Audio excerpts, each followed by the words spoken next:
The anomaly in the void. Space stretched endlessly beyond the viewports of Monitoring Station Epsilon 12, a lonely outpost at the edge of Sigrin space. Lieutenant Calzer tapped his four-fingered hand against the console, the rhythm breaking the monotonous hum of life support systems. His scales shifted from teal to a dull blue, a clear sign of his boredom. Another empty scan cycle, he announced to no one in particular. 342 days of nothing but cosmic background radiation and the occasional comet. Specialist Vex looked up from her station, her neck frill expanding slightly. What did you expect, Lieutenant? The forbidden sector has been empty since the Great Purification. No one comes here. Then why are we even monitoring it? Calzer complained.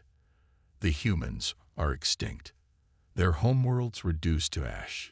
This post is punishment duty, nothing more. Vex returned to her diagnostics without comment. Everyone knew that Monitoring Station Epsilon 12 was where careers came to die. The Sigrin Imperium maintained these outposts as a formality, a watchful eye over the graveyard of their former enemies. Run the standard sweep, Calzer ordered with a sigh. Then we can. The alert tone cut through his words. 3 sharp pulses that neither of them had ever heard outside of training simulations. Vex's scales flashed bright orange in alarm. Lieutenant, we have an anomaly at coordinates 227.89 by 115.43. Calzer rushed to her station. Impossible. Run diagnostics on the sensors. Already did. Systems functioning at optimal parameters. Vex's voice trembled. This is not a malfunction. The main display flickered as it zoomed in on the anomaly. What had been empty space moments ago now contained a vessel, sleek, dark, and unlike any Sigrin ship. Its hull seemed to absorb light rather than reflect it, making its contours difficult to define. Magnify, Calzer ordered, his professional training overriding his shock. The image sharpened, revealing a ship of unmistakable design. Calzer felt his heart stutter. He had seen that configuration before, in historical archives during his military education. Run identification protocol, he whispered, already knowing what the answer would be. Vex's fingers flew across the interface. Sir, the database identifies it as human in origin. She looked up, her scales now pale with fear. But that's impossible. The humans have been extinct for 73 cycles. Calzer stared at the image, trying to process the implications. Check again. Confirmation at 94% certainty. It matches archived schematics of late-era human vessels, specifically a class-designated Harbinger. Vex paused. Lieutenant, I'm detecting power signatures. That ship is active. Calzer activated the emergency communication relay. This is Lieutenant Calzer of Monitoring Station Epsilon 12. Priority Alpha alert. We have identified an active vessel of human origin in the Forbidden Sector. Requesting immediate instructions and reinforcements. The response from Sigrin Command was almost instant. Maintain surveillance. Do not approach. Battle Group Talon diverted to your location. Estimated arrival. 2 standard hours. For those 2 hours, Calzer and Vex monitored the vessel with growing unease. It remained motionless, giving no indication that it was aware of their presence. No detectable weapons systems, Vex reported. No conventional propulsion signatures. No communication attempts. How did it get there? Calzer wondered aloud. Our sensors sweep that sector every 15 minutes. It simply appeared. The arrival of Battle Group Talon should have been reassuring. 5 warships dropped out of faster-than-light travel at the edge of the sector, their hulls gleaming with the distinctive blue-green luminescence of Sigrin military vessels. This is Admiral Xorkath of Battle Group Talon, a stern voice announced over the comm. Report your findings, Lieutenant. Calzer transmitted everything they had gathered about the mysterious vessel. The Admiral's response was terse. Maintain your position. We will handle this anomaly. On the main view screen, the Sigrin warships formed a standard containment pattern around the human vessel. The flagship broadcast on all frequencies and in multiple languages. Unidentified vessel, you have entered sovereign Cygran space. Power down your systems and prepare for boarding. Non-compliance will be met with lethal force. No response came from the human ship. They're moving into attack position. Vex observed as the Cygran warships tightened their formation. Admiral Xorkath issued a final warning before ordering his ships to open fire. Energy weapons blazed across the void, converging on the human vessel. Kulzur expected to see it vaporized in seconds. Instead, the weapons fire simply disappeared. Not deflected, not absorbed by shields, just ceased to exist before reaching the hull. "That's not possible," Vex whispered. Before anyone could react further, the human vessel moved. Not gradually, not with the expected acceleration curve of known propulsion systems, but instantaneously. One moment it was surrounded by Cygran warships. The next, it was behind them. How?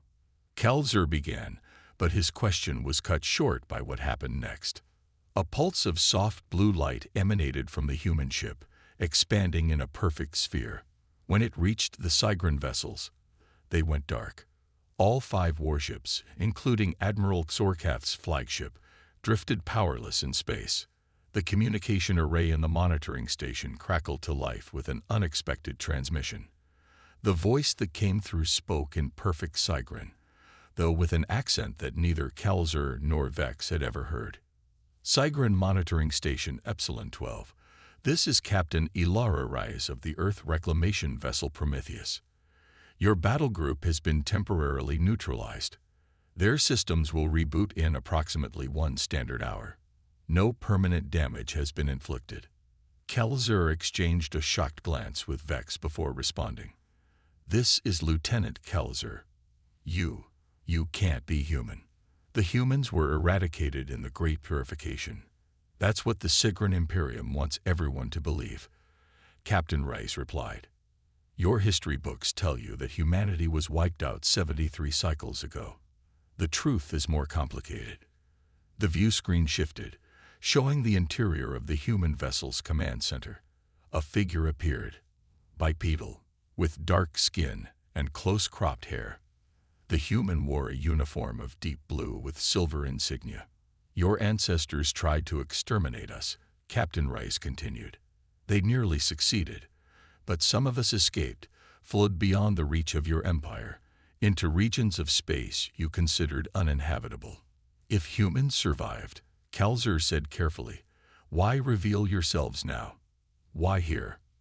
"Because it's time for the galaxy to know the truth," Rice answered, "about what really happened during the Great Purification, about who the humans really were, and who we've become." The image on the screen changed again, showing historical footage that Kulzur had never seen. Peaceful human colonies, scientific outposts, then Cygran warships opening fire without warning. Cities burning, civilians fleeing. The Great Purification wasn't a defensive war against an aggressive species, as your history claims, Rice said. It was genocide. The systematic eradication of 12 billion sentient beings whose only crime was refusing to submit to Cygran dominance. Kulzur felt sick. This contradicted everything he had been taught. "This could be fabricated," he said, but without conviction. "Your military archives contain the truth," Rice replied, "sealed behind the highest security protocols. Ask Admiral Xorkath when his systems come back online. He knows. All your high command knows." "Why are you telling us this?" Vex asked, speaking for the first time since the transmission began. "Because you deserve to know what your leaders have hidden, and because what happens next concerns everyone in this sector." The view screen shifted again, showing a vast starfield. Points of light began to appear, dozens, then hundreds of them. "For 73 cycles, we've hidden," Captain Rice explained. "We've rebuilt. We've evolved. We've developed technologies your scientists would consider impossible, and we've made allies among the species that your Imperium has subjugated."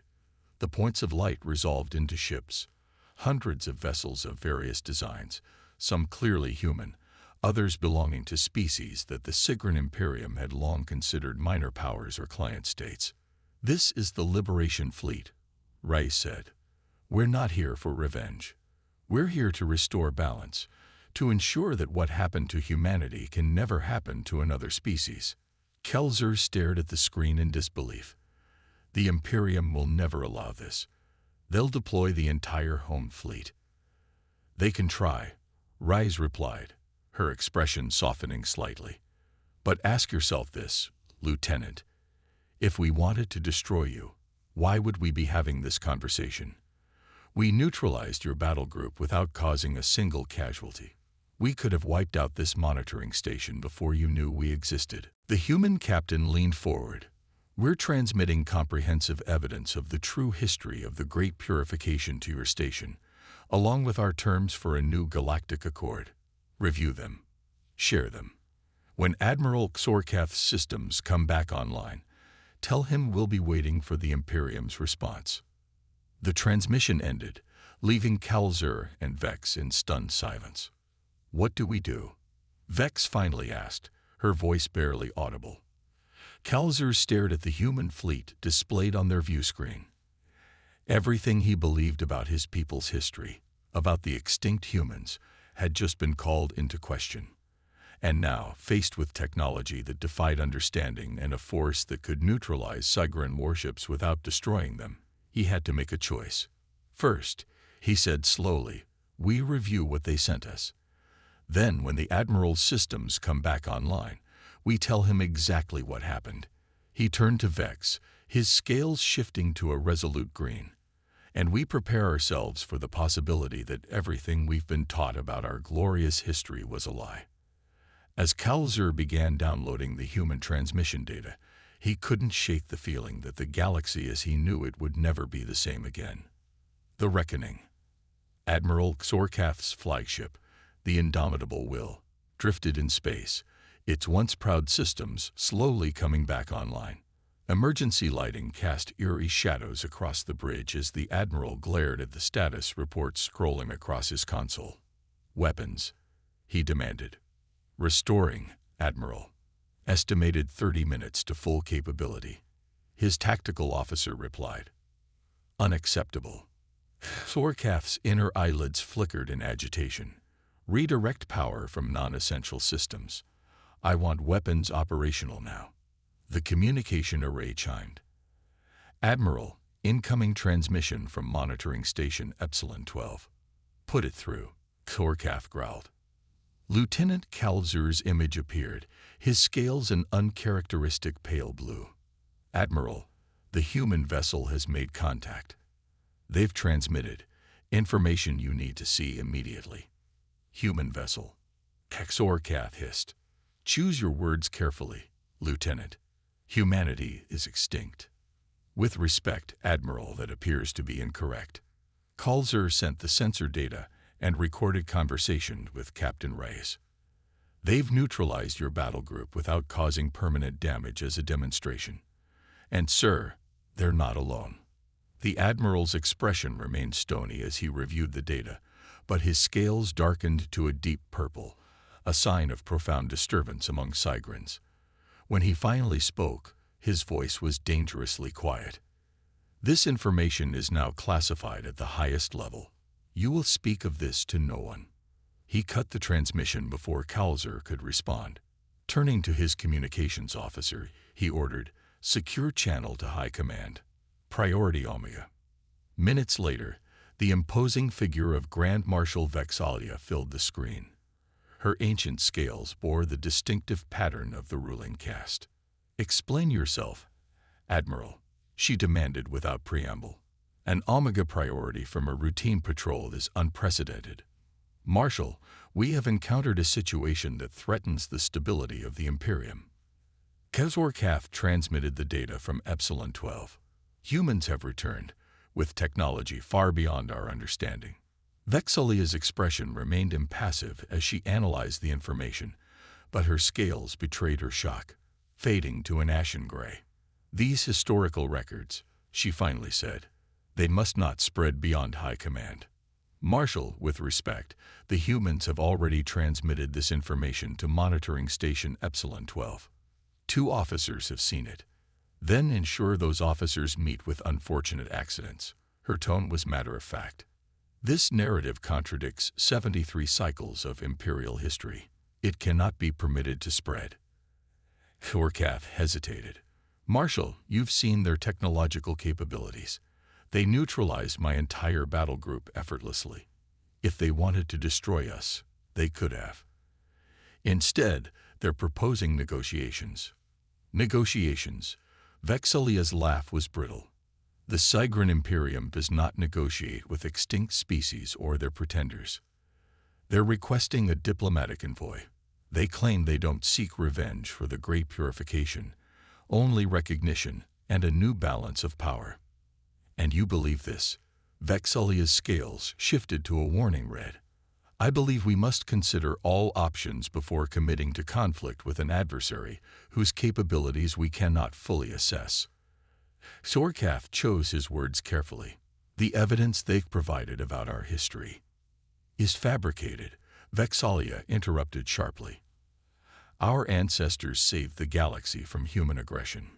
That is the truth. But Sorkath had served long enough to recognize the subtle signs of deception in her posture.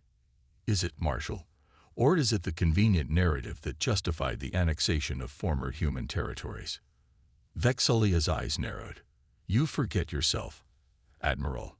Your duty is to defend the Imperium, not question its foundations. My duty is to ensure the survival of our species, Sorkath countered. If that means acknowledging uncomfortable truths about our past to avoid annihilation in the present, then so be it. The standoff lasted several tense moments before Vexilia spoke again. You have 48 hours to eliminate this human threat. Deploy whatever resources you require. The High Command will support your actions and judge your results. After the transmission ended, Sorkath turned to find his executive officer standing nearby, having heard everything. Orders, Admiral. Commander Trellix asked quietly. Sorkath stared at the tactical display showing the human fleet. We're outmatched, Commander. Their technology is beyond anything in our arsenal. Then we follow the Marshal's orders and attempt to eliminate them. And if we fail, they'll retaliate against Cygran colonies, billions of lives at risk. Sorkath's scales shifted to a contemplative blue. No, there's another option. While the Admiral debated his next move, another conversation was taking place aboard the Prometheus. Captain Ilara Rice studied the tactical display with her second-in-command, Commander Javier Ortiz. The Cygran fleet is mobilizing, Ortiz reported. 17 additional warships have entered the sector in the last hour. Rice nodded. As expected, the Imperium always chooses force first. Have our allies reached their positions? Yes, Captain. The Arcturian contingent has secured the hyperspace lanes. The Phyrexian fleet is in position near the Cygran capital. If they attack, we're ready. Let's hope it doesn't come to that. Rice touched a pendant hanging around her neck. A small Earth globe, one of the few relics recovered from humanity's devastated homeworld. 3 generations we've waited, Javier. 3 generations of hiding, building, planning. I don't want it to end in more bloodshed. The Cygrans have never been known for their diplomatic flexibility, Ortiz said carefully. People can change. Species can evolve. Rice looked up as a crew member approached. What is it, Lieutenant? Captain, we're receiving a transmission. From the Cygran flagship. It's not on the expected official channels. It appears to be a private communication. Rice and Ortiz exchanged glances. Put it through to my ready room, she ordered. Admiral Sorkath's image appeared on the screen, his expression solemn. Captain Rice, I'm contacting you without the knowledge or authorization of Cygran High Command. That's a risky move, Admiral. Less risky than the alternative. He paused. I've reviewed the historical evidence you provided. While I cannot verify all of it independently, enough aligns with inconsistencies I've noted throughout my career. The truth has a way of leaving traces, Rice said quietly. The Grand Marshal has ordered me to eliminate your fleet by any means necessary. She's deploying the 3rd and 4th battle groups to assist. That would be a mistake, Rice warned. We don't want war, but we're prepared for it. I know. Exorcath's scales shifted to a color Rice couldn't interpret. That's why I'm proposing an alternative. A meeting. You and I, face to face. Neutral ground. No weapons, no guards. Why should I trust you? Because I have a family on Cygra Prime. Because I've seen what your technology can do. And because, he hesitated, because I've always had questions about the great purification that my superiors refused to answer. Rice studied him carefully. 3 generations of planning had led to this moment. A chance to reshape the galaxy without firing a shot. Very well, Admiral. I accept your proposal. 6 hours later, on the uninhabited moon of a gas giant at the edge of the sector, 2 figures stood facing each other under the stars. One human, one Cygran. My grandfather was at New Terra when your fleet arrived, Rice said after they had exchanged formal greetings. He was 7 years old. He watched your warships turn the sky to fire. I wasn't born then, Sorkath replied, but I've reviewed the classified battle reports. They don't match the public records. No, they wouldn't. Rice activated a holographic projector. This is what humanity has become, Admiral. The display showed vast habitats hidden in supposedly uninhabitable regions of space, cities built inside asteroids, technologies that defied conventional understanding of physics. For 3 generations, we've remained hidden. We've rebuilt, we've advanced, and we've made allies among the species that chafed under Cygran dominance. The Liberation Fleet, Sorkath said. We could have struck without warning, just as your ancestors did to us. We chose a different path. What do you want? Recognition, restoration, a new galactic accord that acknowledges all sentient species as equals. Rice deactivated the hologram. The regions your people took from us after the Great Purification, restored as neutral territories, reparations for the worlds destroyed, and a guarantee that no species will ever again face extinction at the hands of another. Exorcath paced slowly, considering. The High Command will never agree to these terms. They've built the Imperium on the myth of Cygran supremacy. Then perhaps it's time for new leadership, Rice suggested. Our intelligence suggests many within your own military have questions about the official history. You're proposing revolution. I'm proposing evolution. Admiral, a chance for your people to acknowledge the past and build a better future. Exorcath stopped pacing. If I support these terms, what guarantee do I have that humanity won't seek revenge once the truth is known? The same guarantee you have right now, that if we wanted revenge, we could have taken it already. Rice extended her hand, a human gesture of agreement. We've had 73 cycles to nurse our hatred. Instead, we chose to build something new. After a long moment, Sorkath extended his hand in return.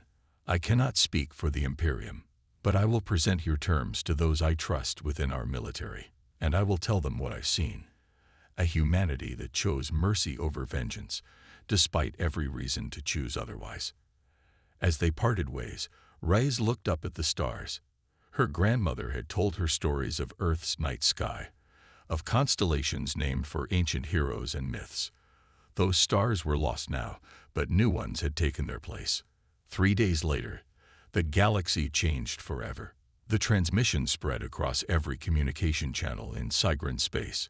The true history of the Great Purification, broadcast from the Imperium's own military network. The evidence was irrefutable, authenticated by senior military commanders, including Admiral Sorkath. Civil unrest spread across Cygran worlds as citizens confronted the truth about their empire's founding myth. Within weeks, the Grand Marshal and her supporters were removed from power. A provisional government, led by moderate military and civilian leaders, opened formal diplomatic relations with the human delegation. The signing of the Galactic Concord took place 1 standard year later.